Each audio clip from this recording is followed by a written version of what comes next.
Hi, my name's Alan Dershowitz, and I've been teaching law at Harvard for 43 years. I write books, I defend clients, I debate opponents, and I try to think a lot about the future of rights in a world that's going to be very different from our own. It's interesting that there are often analogies to new problems, and they're always incomplete. For example, if I destroy my own computer, I can do it freely. But in France, I can't destroy my own Picasso. If I own a Picasso, which I paid millions of dollars for, I am not free to tear it up or even to paint a mustache on it. The painting, in some respects, has its own right.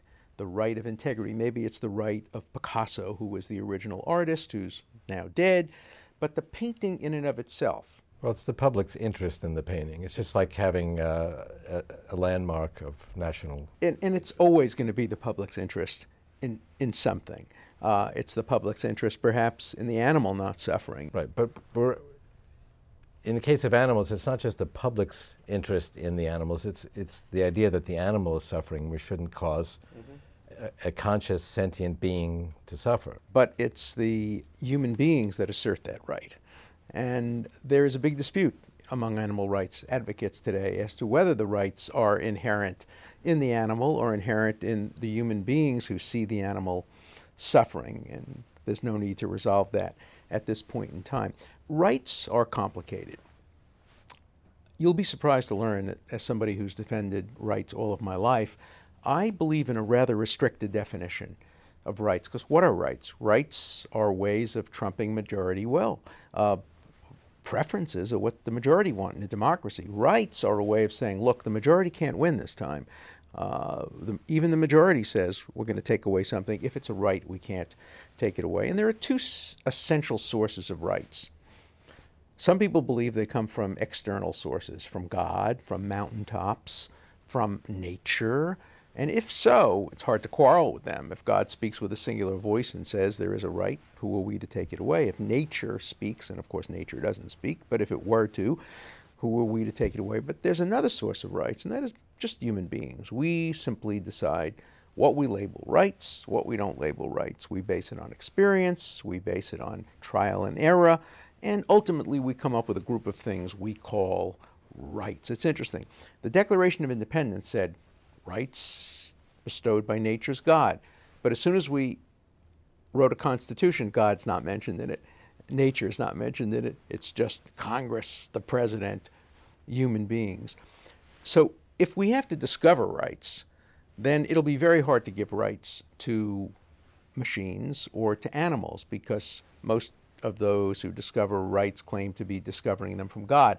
And the concept of human beings in a religious world is that they have souls. They're different. It's not a continuum.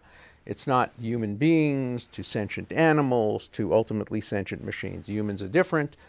They have, even non-sentient humans, they have a soul. Even if they don't have a brain, they have a soul. On the other hand, if you reject the divine view of rights, then you can begin to think in a creative way about how to extend rights to non-humans.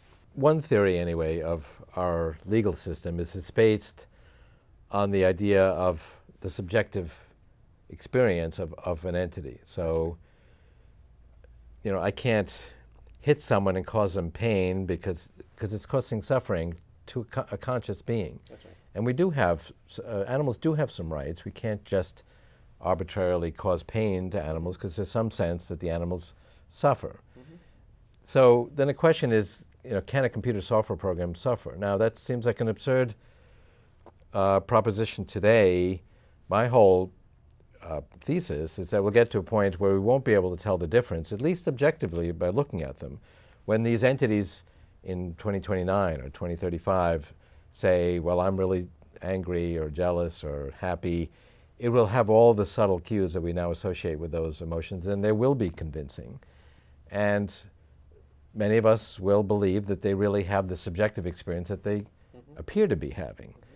So how is that going to affect this issue of legal rights? Well, first there will be groups that will emerge which assert the need to protect machines with rights, just the way groups have emerged to protect animals with rights.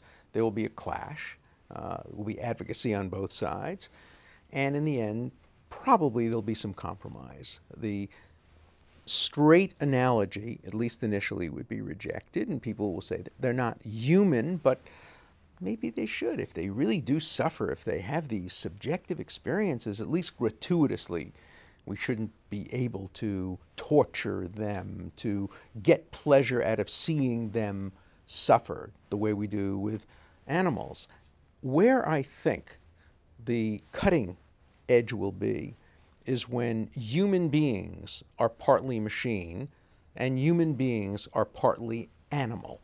And it's hard to distinguish the human part of the suffering from the machine part of the suffering, or the human part of the feeling from the animal part of the feeling. Then I think we will protect the totality of the unit.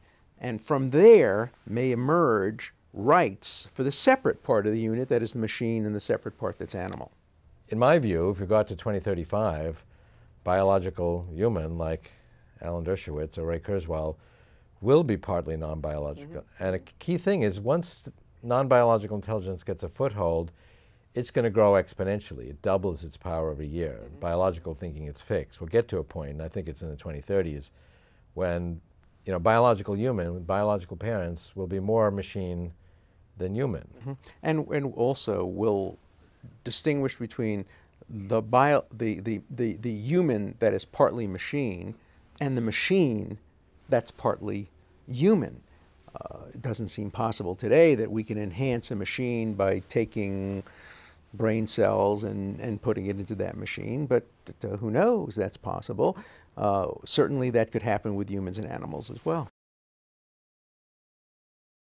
I can imagine a situation where some great philosopher is told that he's dying of cancer. This actually happened to a friend of mine a few years ago, and he wanted to think about how he could make his brain survive. Now, one way of doing it in a static way is just write a lot of books and you survive. But he wanted to see if it could be done not in a static way, but if he can continue to think after death. Could his brain cells, his information, his brilliance, his morality be transferred to a machine which would then continue to think like he thought, even though he personally wouldn't feel the gratification, maybe the machine would. So would that person have rights? More likely. If you can identify a machine with a particular human being who lived or may still live, then I think the idea of a right that attaches to that human being is more likely to flow. I mean, I see two ways to get there. I think we'll get to a point where these nanobots in our brains are massive enough and fine-grained enough that they could actually scan our whole brain, pick up all the ion channels and neurotransmitters and recreate something with the skills and personality and wisdom of Alan Dershowitz, and would really be like a new Alan Dershowitz but running in a different type of substrate. Right, and then the question is, if there's a new Alan Dershowitz, is the old Alan Dershowitz still Alan Dershowitz? That problem was posed thousands of years ago by philosophers when a boat began to rot and the king substituted plank by plank. Was the new boat the old boat when it had all new planks, and what if somebody found the old planks and restored them and created the same boat? Do you have two of the same personality? There's no reason why you can't have two of the same personality, the same human beings. So if we can clone, we can do it mechanically. Well, we could scan you while you're sleeping, and if we come in the morning and say, good news, we've got a new Alan Dershowitz, we don't need the old one anymore. Improved, better, right. But you're still the old Alan Dershowitz.